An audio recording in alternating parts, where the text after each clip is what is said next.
I think so. I'm ready. This is on. This is hot. I won't call on you. Please come sit up front. You want me to intro you? Yeah.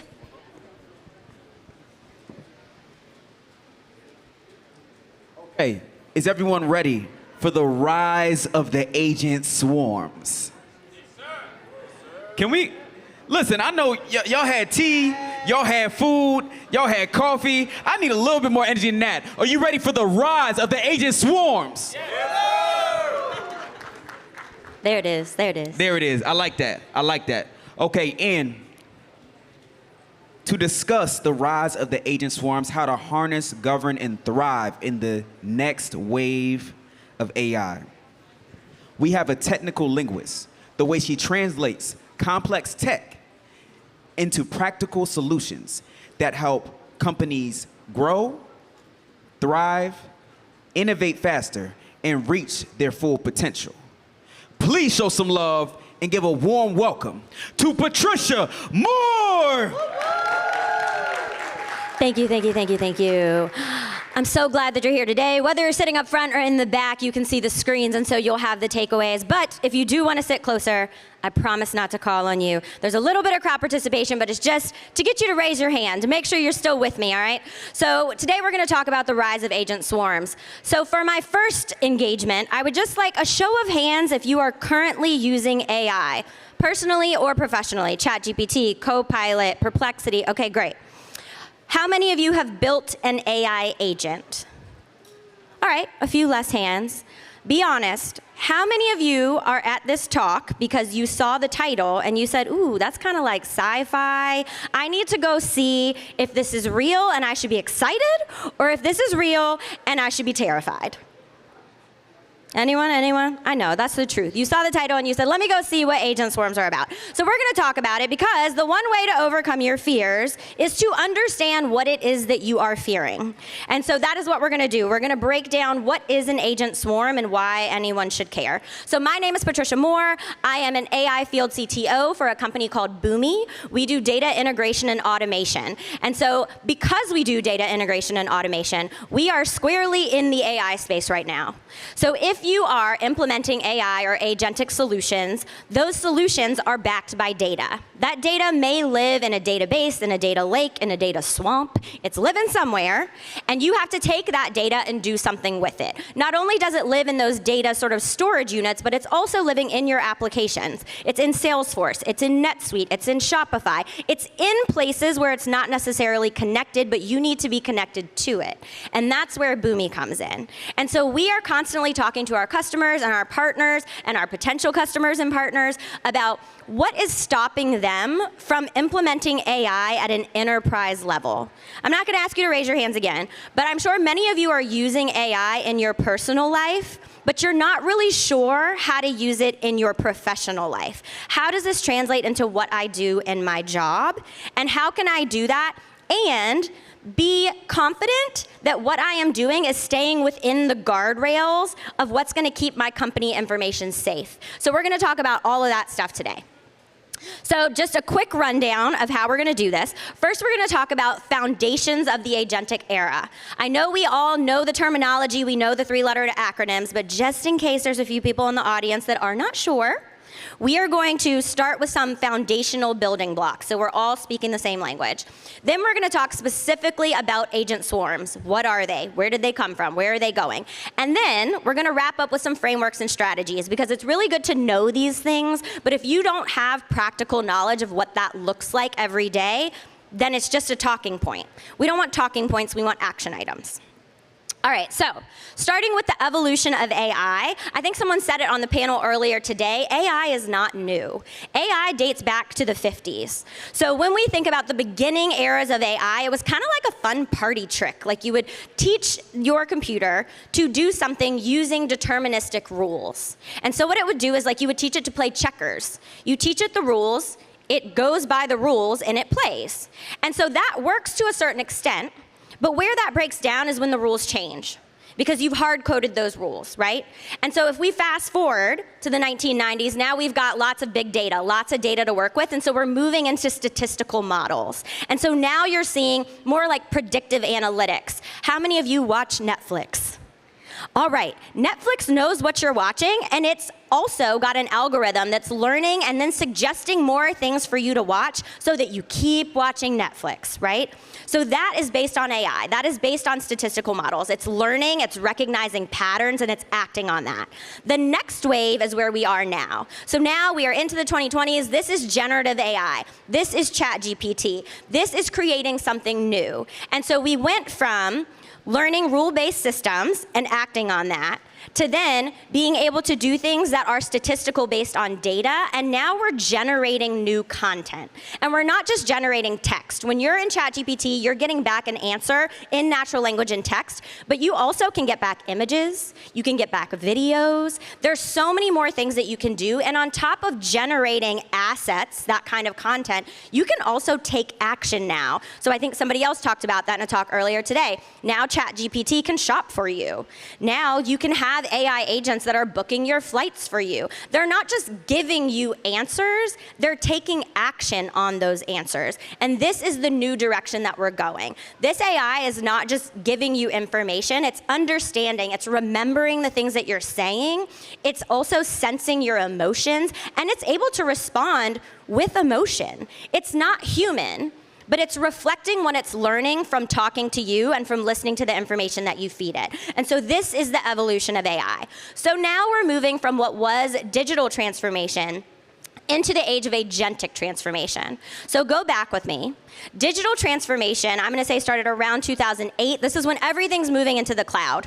This is really important for agility purposes. Lots of companies are like, we're doing it to save money, but it wasn't just about saving money. It was an unlock. It was allowing them to do more. It was allowing them to be more agile. So then if we fast forward to like 2015, 2020, now you're getting these digital native companies. If you've taken an Uber, raise your hand. You probably took one to get here today, right? So these are companies that are based on statistical models, right? Like these are things that are taking information and they've built entire businesses out of this. And so then what happens? In 2020, COVID-19. Pandemic happens. And this is where the unlock magic really happened because economy and culture forced it. So now if you don't have the data and the models set up to deliver, you don't survive, right? When we hit 2020, everybody had to work from home.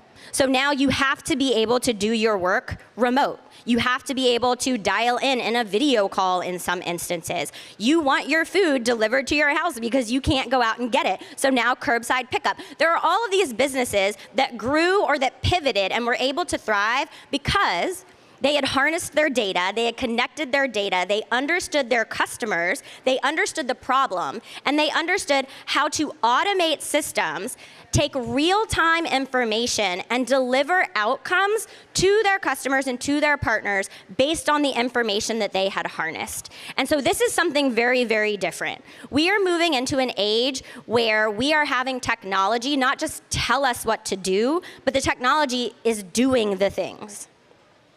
So when I say AI agent, what do I mean? Here is a literal definition of what is an AI agent.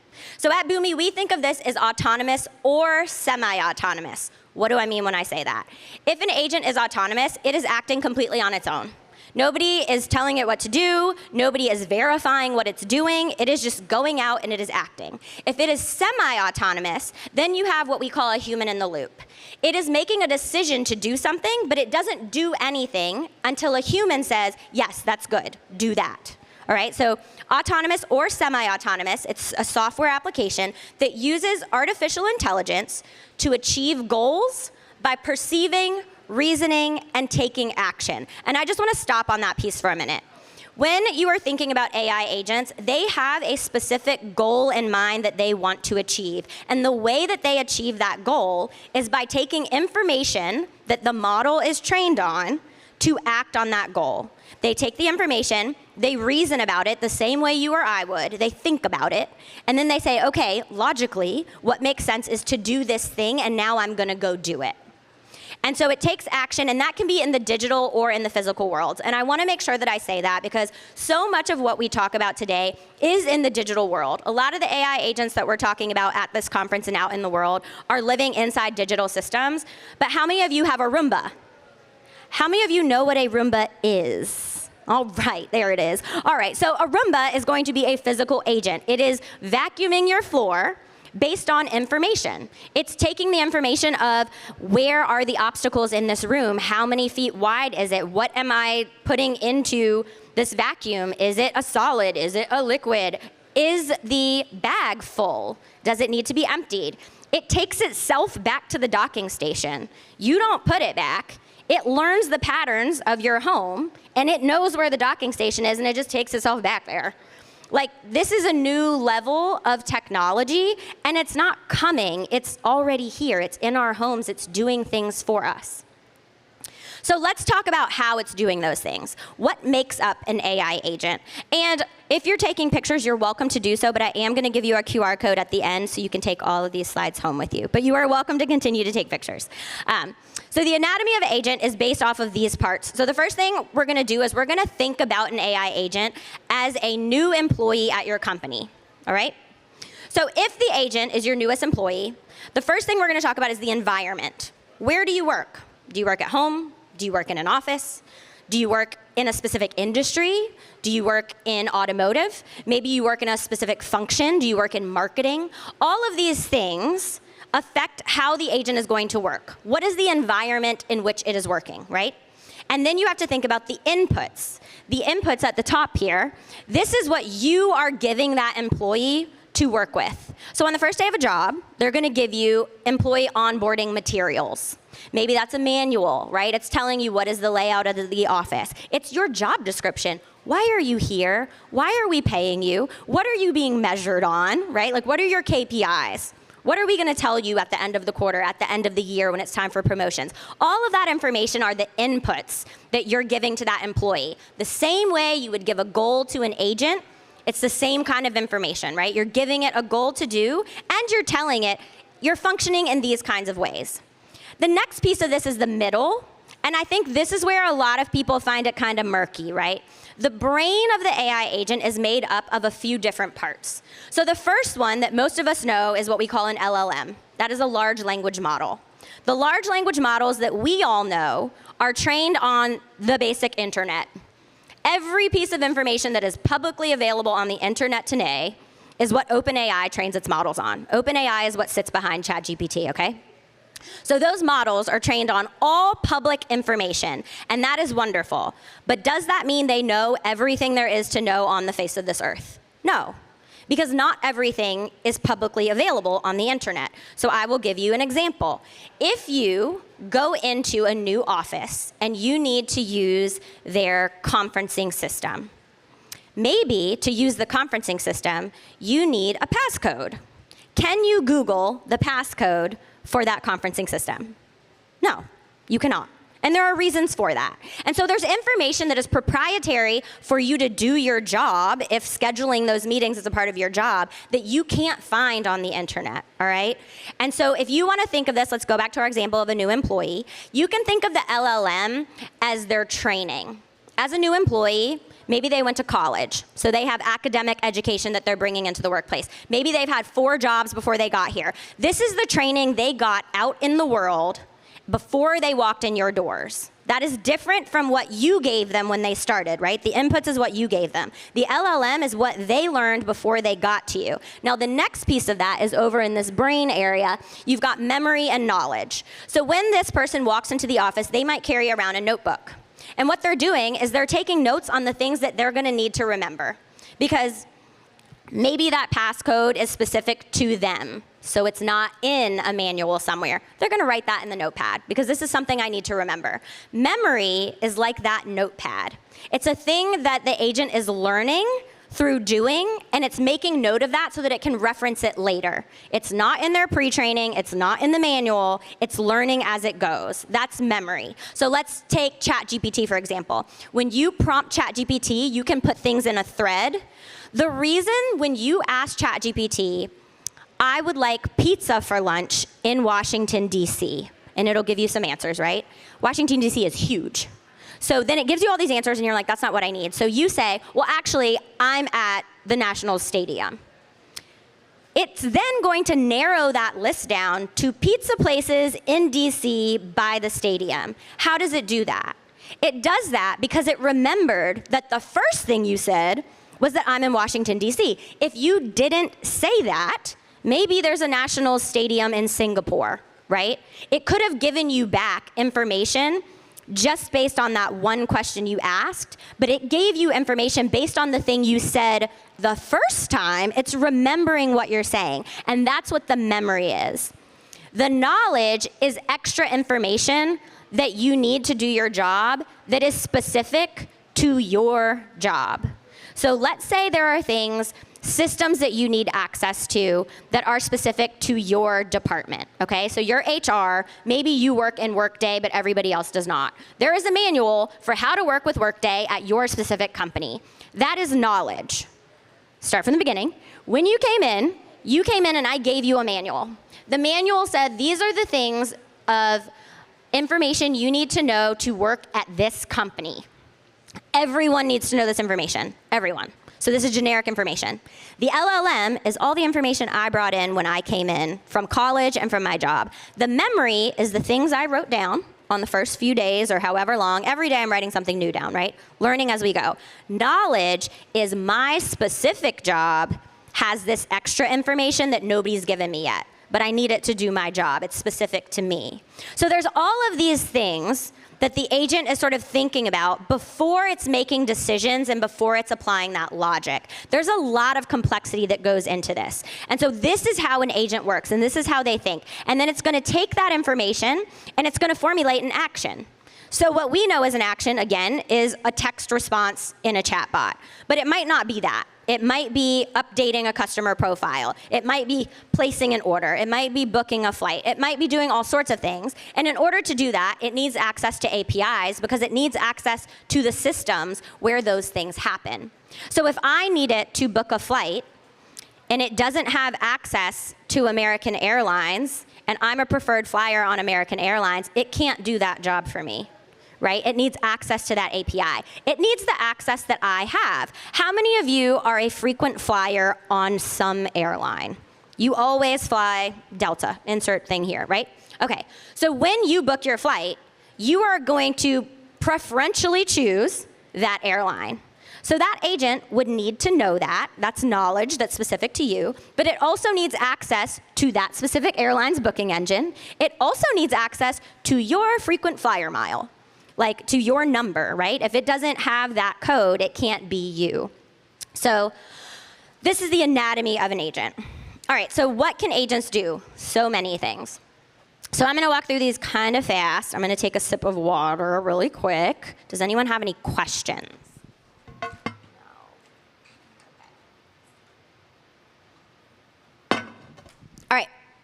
So if we are talking about workforce augmentation, this is somewhere where the agent is replacing the worker. So this might be a customer service agent, right? Like you've all seen this. You go to call customer service and the bot picks up and you automatically hit 0 because you don't want to talk to the bot, you want to talk to the person. You've all done this, trust me, I know you've done it. All right, so workforce augmentation, that would be an example of that, right? It's your customer service bot. Personal productivity. Who has joined a meeting and the chat just continuously fills up with Sarah's Otter.ai just joined, Mackenzie's Fireflies.ai just joined. You've all seen this, right? So those different bots are summarizing that meeting for a person. That is a personal productivity agent. Business process automation would be an agent that is doing a full business product process in place of some worker, right? So maybe that is creating a marketing campaign. Maybe that is supply chain optimization. It is taking a specific business process and automating that in some kind of way.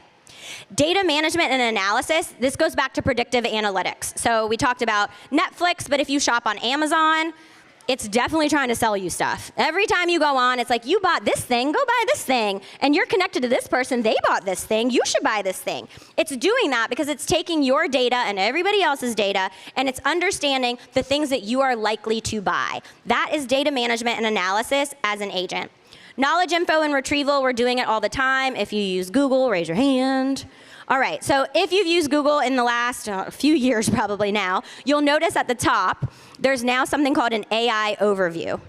So what used to happen when you got on Google is you would have to look through all the results and pick the best one. Now what happens is Google gives you all the results back, but it's already picked the best one for you. It has taken information from multiple places in those results and aggregated it at the top in a summary. You don't even have to click the links anymore because they got it. They saw ChatGPT was doing this, and they said, if we don't do this in some kind of way, we're going to get replaced. And so now it's doing that extra layer step for you. But even without that summary at the top, just pulling back those search results, understanding what you're asking, and being able to pull back results is a knowledge and info retrieval agent. And then the last one is simulation and modeling. So if you think about weather forecasting, a simulation agent might create a duplicate digital version of the Earth. It understands weather patterns, and it would be able to predict the future wind, the future precipitation, the future temperature. These are things that are being done with data, but also through modeling and simulation. So the evolution of agents specifically, I've sort of made this very simplified, but just go with me. In the beginning, we had single task programs. And so this is something as simple as your spam filter in your email. How many of you were so excited when Google came out with this? I don't know if you remember this, but I remember. When Gmail started sorting out my spam, I was like, we have made it. This is the best thing that has ever happened. And so that is the early forms of AI. That agent has one job and one job only. It is to sort out my spam, and I am so thankful. And then we moved on to smart assistants. So instead of having an agent that just does one thing, now the agent does all sorts of stuff. Who has used Amazon Alexa? Who has an iPhone?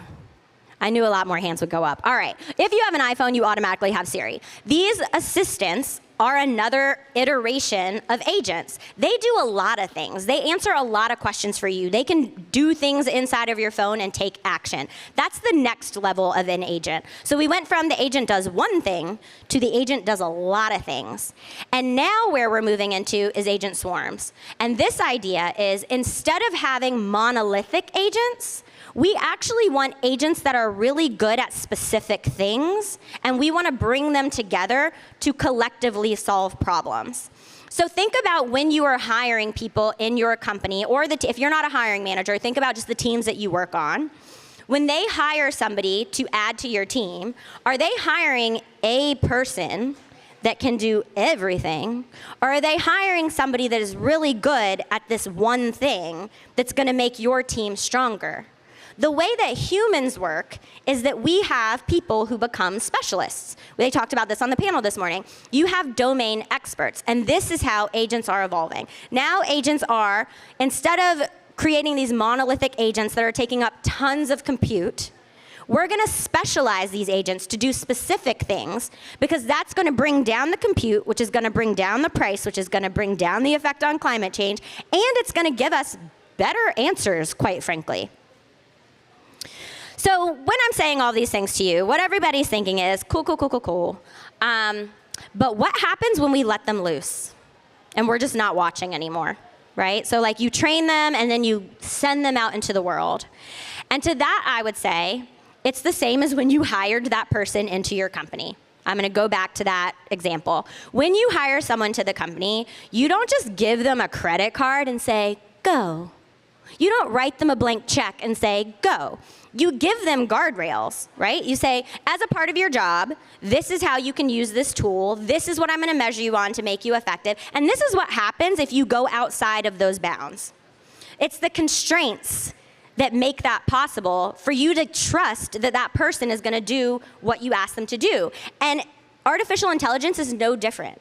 We have to build it with constraints. And so the companies that are going to win aren't the companies that are moving fast. It's the companies that are putting in the right constraints so that they're balancing autonomy. Yes, the agents can do these things, but I know the agents are not going to be performing outside of these boundaries because I'm watching. And when this happens, I'm going to get an alert. Or when this happens, this other agent is going to kick in to watch and correct what just happened, right? So we're building in those constraints. So if we think about this in a matrix, We think about it on a level of trust, and we think about it on a level of autonomy. And so what we really want to do is start in this bottom left quadrant and move up and over.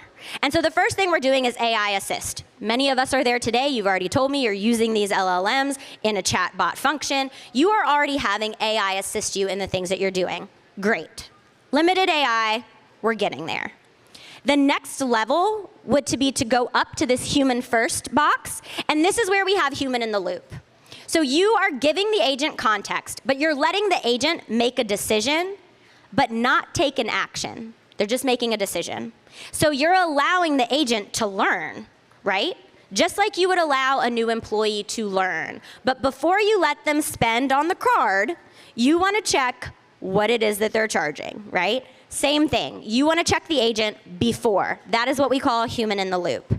Now, once we get good at this, it comes back to when you hire someone to work under you, you might watch every email that they write for the first week just to make sure that their writing style complies with your company voice or whatever the case may be. But you'll reach a point where you're say, they've got it. I've seen 200 emails. I know they know how to write this email. I don't need to read every email, and quite frankly, I don't have time. AI is no different. So now we're moving slowly to the right. Slowly we're moving to the right, and we're giving them freedom to become autonomous.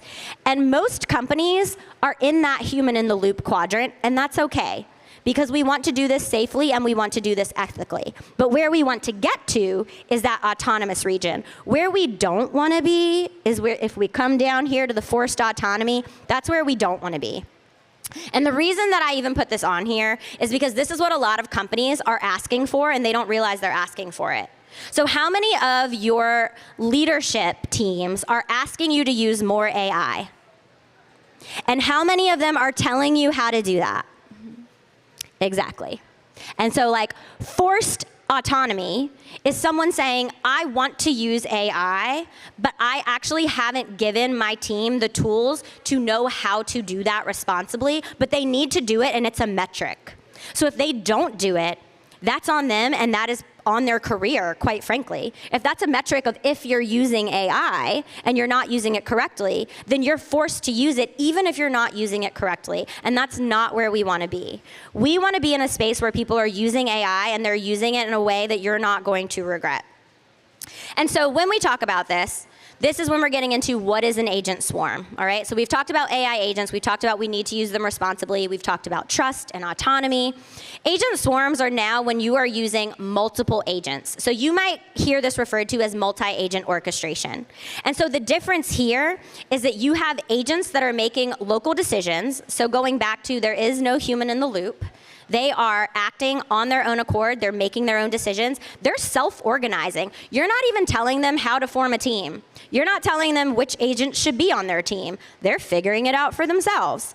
And that is leading to what we call emergent behavior.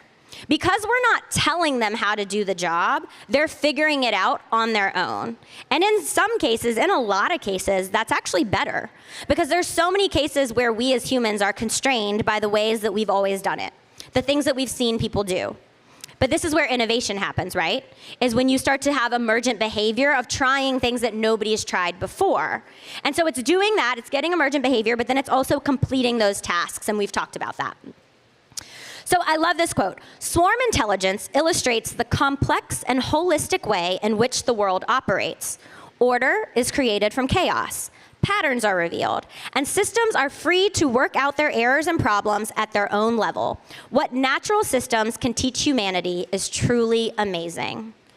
So if you've ever watched ants, like literal ants, like the bug on the ground, all right, literal ants. If you've ever watched them, it looks like chaos. It's ants running around in circles. They're not all running the same way, but what is actually happening? There is no queen ant. There's literally like each ant has a task that it's trying to complete. Usually they're doing a lot of the same tasks, but they're dropping pheromones as they're going, and they're creating all these different paths. And what that allows for is for them to figure out the best pathway by waiting to see, everyone else is creating paths at the same time as me, but because we're all doing this together, we collectively are gonna figure out the most efficient way to do that. Nature has been doing this for millions of years, and we're just catching up as humans. If you think about a school of fish, there's no kingfish in the school. They're all the same. They swim together. They are really only looking out for their neighbor. But in doing that, they have this swarm intelligence that allows them to move through the water and to be resilient to any challenges that pop up because they're working together. Same concept, but with AI agents. And so I do want to address the difference between an agentic workflow and a multi-agent system or an agent swarm. So when we talk about agentic workflows, these are still deterministic systems. They are processes that I say move from left to right.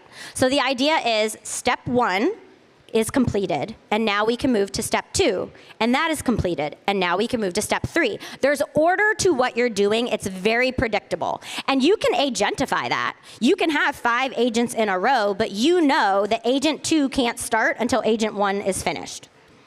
So that is an agentic workflow. What we're talking about in multi-agent systems are swarms. There is no determined order to do this in the best kind of way. What's happening is maybe agents are working at the same time on different projects, and it's not reliant on another agent finishing its job for that agent to do their job. It's a very different system, and it's a bit more complex. And I'm not saying one is better than the other. I'm just saying that these are different. And I think it's really important for us to understand that. The agent swarm is not the answer to every problem. And actually, the agentic workflow is not the answer to every problem. Some problems could literally just be really simple and one agent. And simple sometimes is better, because simple is easier to monitor. But I think it's important for us to just explore, like, what are the options? So just to give you a concrete example of agentic workflow in the workplace, think about order to cash. So not like you ordered something from Amazon, but like your company went through procurement and they ordered something for your company, okay? And so what happens is the order gets placed, and when that order gets placed, that could actually be 2 different agents. That could be an enrichment agent that's giving it extra data, and a validation agent for, like, where did this order come from? Is this a real order from a real customer, right? So these things can be happening in parallel. But the next agent, which is doing fulfillment, can't say anything. It can't communicate until we've validated the order, right? So those things have to happen sequentially. And after fulfillment, there might be another agent that does communications for delivery. So you'll get an email that says, your order has been placed and we've accepted it. And then the next agent will say, your order is on the way, and here's your UPS tracking code, right? And so then there's an invoice agent, because you got to pay for the stuff that you bought. So the next agent says, you owe me money, all right? And then the next agent is collecting. It's saying, hi, remember me? You owe me money. And then the dunning agent is the agent that says, hey, you're late. You really owe me money. And then once you get the money, you move into reconciliation, right? You get the point. All of these things go from end to end. Order to cash is a very deterministic system. This happens in just about every company. So we're familiar with this. But what if it wasn't that straightforward? So a multi-agent system might look something like insurance claims processing. Who has lived through an insurance claims process? You've been in a car accident, you've had to go through health insurance claims. We all know this is a long, drawn-out process. It is not fun. Why is it not fun? Because there are all of these departments that have to do their jobs, and they're waiting on the other department when they don't have to be. It's something that they've made into a deterministic system that doesn't necessarily work like that. So if you look at all of the pink boxes and think of the pink boxes as individual agents, you could have the document verification agent going at the same time as the fraud detection agent, going at the same time as the agent that's checking policy. All of them can be doing their jobs at the same time, and that might emerge different problems. The workflow might change based on whatever comes out of each of those agents. And so because those have different outcomes, you need an agent orchestrator to say, okay, which agents are saying what, and what is the next step? We don't know what the next step is, because the next step is dependent on what this agent says. And so you have this agent orchestrator whose job it is to sort of like project manage what is happening with this team, right? And so once they've got that together, they can then go into an approvals process, they can do summarization and routing. But this is an example of something that is not left to right. It's not deterministic. These are things that we could use multi-agent systems for. And so there is a decision framework around this, right? Like, how do we think about, when do I use a multi-agent system? You want to do this when you need to divide tasks between specialists. If you need someone that is specifically trained to do different things, you might want to use multi-agent systems. Some things are not that deep, right? There are things that you do in your job that could be a part of somebody else's job, but to get it done, you only need surface level knowledge, right?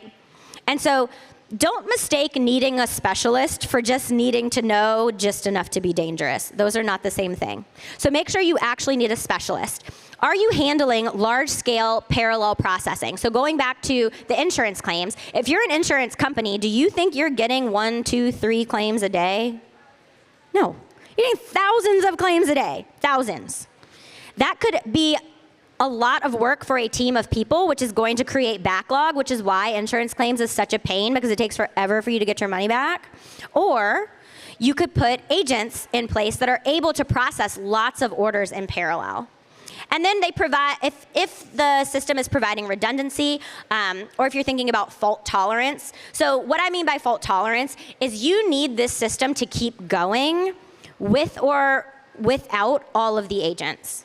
And so if you think about a team at work, right? Somebody goes out on sick leave, somebody goes out on PTO, somebody goes out on family leave. Does the work stop? No.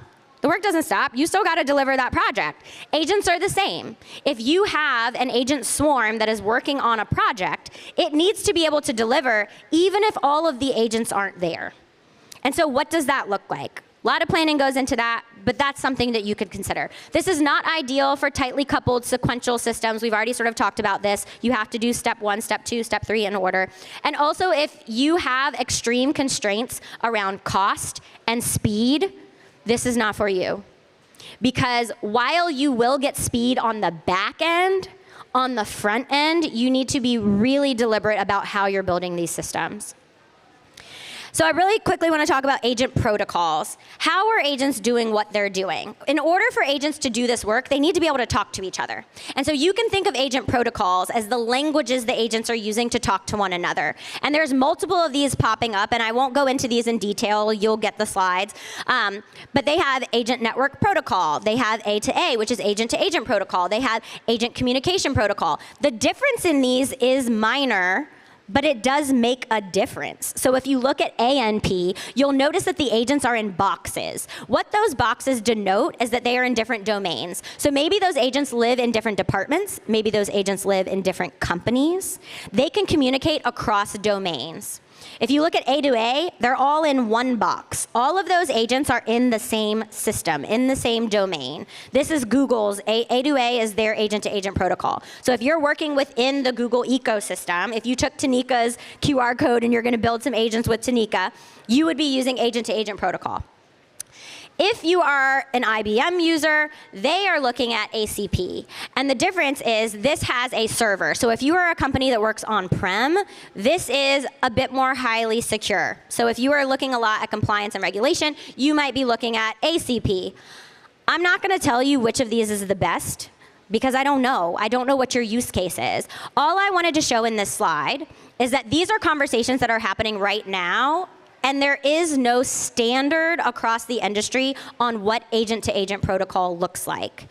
Everyone's testing it, everyone's figuring it out, and so really you just have to stay attuned to what's happening and test it out and try to figure out which makes the most sense for your use case.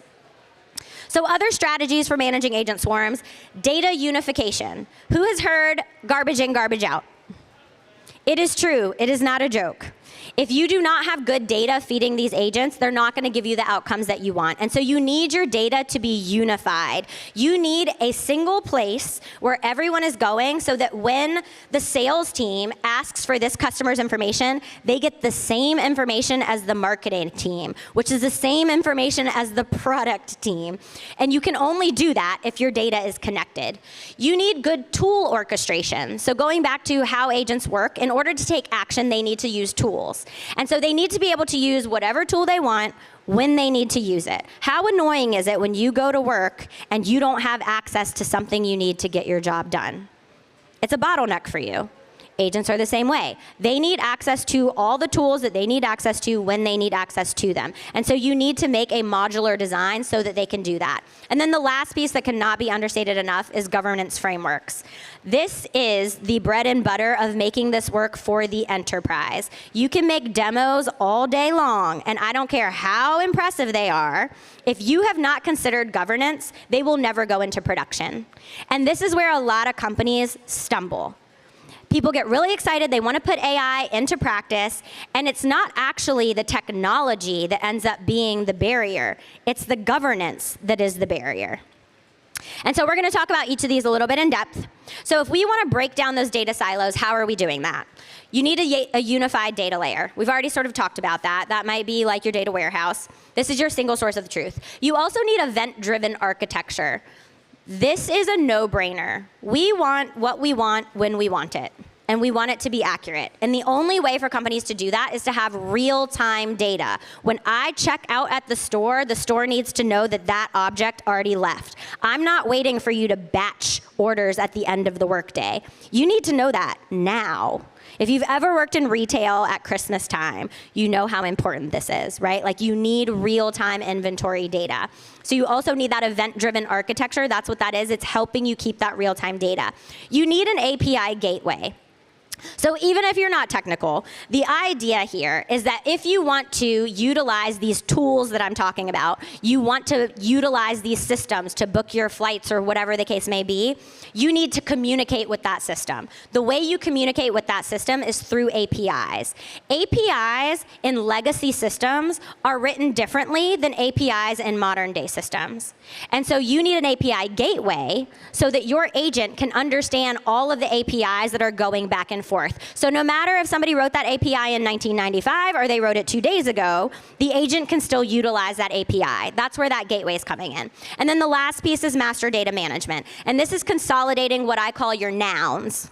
If you need to understand your customer, you need a golden record for that customer. You need their most up-to-date information from all of the disparate systems so that we're all talking about the exact same customer. Maybe it's your employees. Maybe you work in HR. You need to know all the information about your employees in these golden records. Maybe it's your inventory. Whatever that is, you need to master your data so that everyone is getting that same information. And this concept is slightly different from having a unified data layer. Just because you dump all of your data into the same place doesn't mean that it's clean.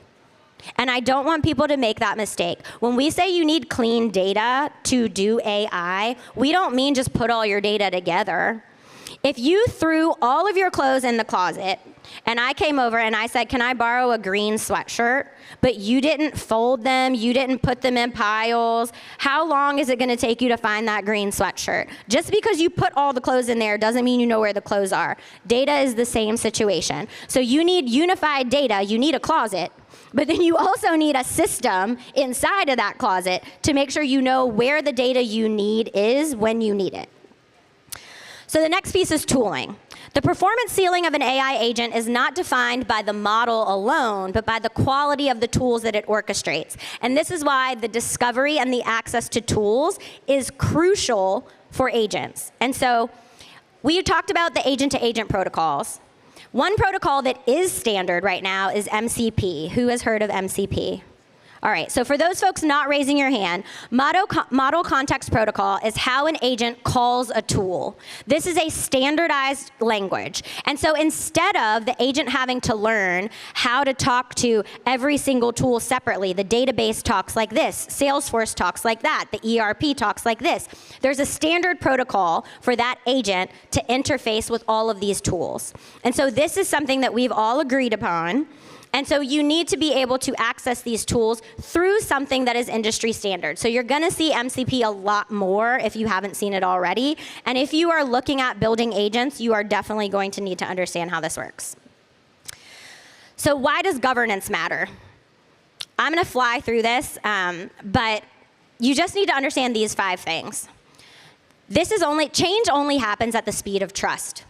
You're only going to change behavior if people trust the behavior. And so you have to feed good data. And so this is why we're building trust for these agents before we're thinking about autonomy. Trust is the foundation to everything. Next is safety. You need to make sure you have those constraints. Is it operating within those guardrails?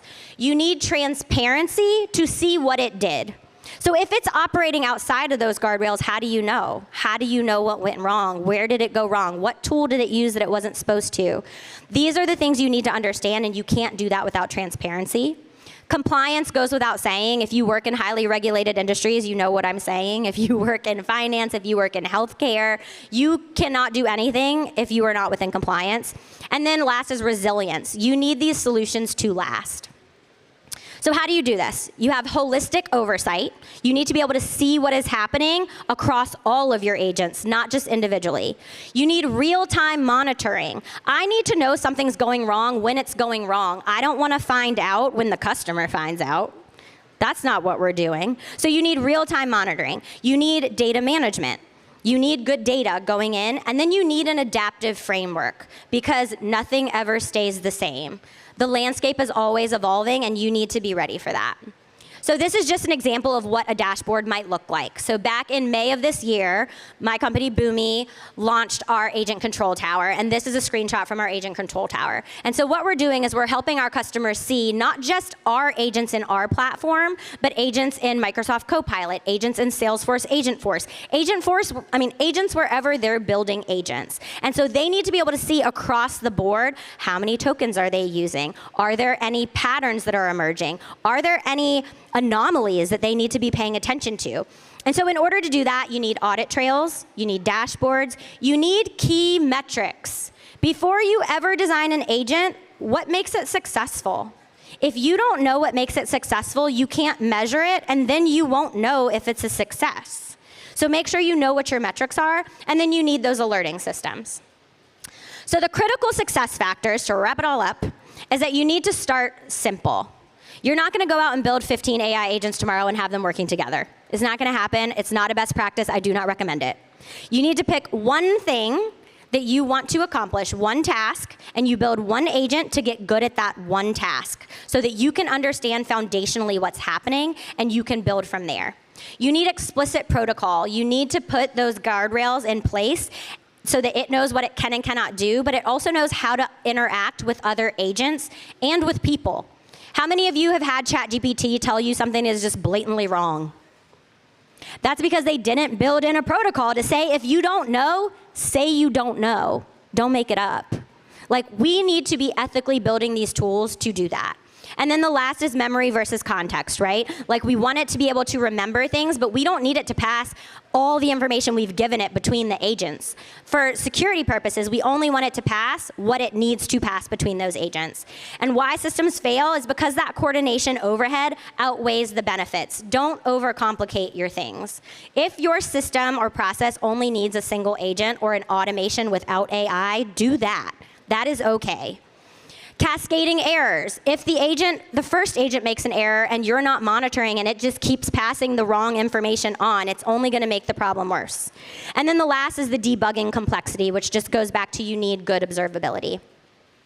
So in closing, the future of AI is not a single agent. It is a team of agents, and we need to think about agents the same way that we think about humans interacting, because we are going to be working with teams of agents. We're not there today, but that's what's coming. But if there's only one thing I want you to take away from this, it's that we are still training these agents on what they need to do, and the landscape is ever evolving. So for folks that are saying that agents are putting us out of a job, agents are actually just creating new jobs. It's not getting rid of all of the things that you can do. It's creating a different way for us to work. And unless we all come to things like Techsgiving to learn the technology, it will put you out of a job because you won't know how to work with that technology. But just like when they hire new people at your company, that doesn't mean that your job goes away. It just means that you need to know how to work with those people. So like I said, I have QR codes. So the top one is to provide feedback. I always want to get better. A lot of this content is new. Please tell me what you liked, what you didn't like. The second one is if you want a copy of today's slides, download those. They're in a PDF. And then the last one is to connect on LinkedIn. This event is really about connection. Please stay in touch. I would love to continue the conversation, and thank you. Clap it up for Patricia.